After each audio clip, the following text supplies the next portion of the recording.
Second blood tayo yan.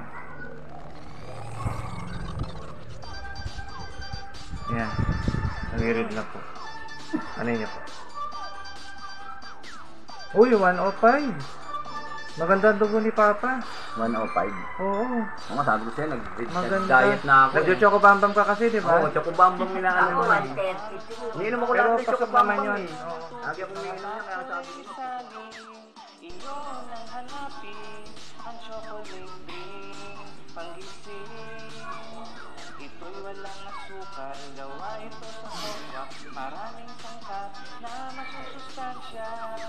Ito'y nakakatulong sa 130/80, which is normal naman sa age ni Papa. Anong ilang taon kay Papa?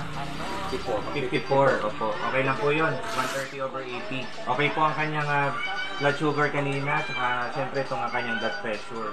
Okay, salamat Choco Bambam. No. subukan nyo ito, tayo'y mag-choco bambam, choco bambam, choco bambam, mag-choco bambam na, mag-choco bambam, choco bambam.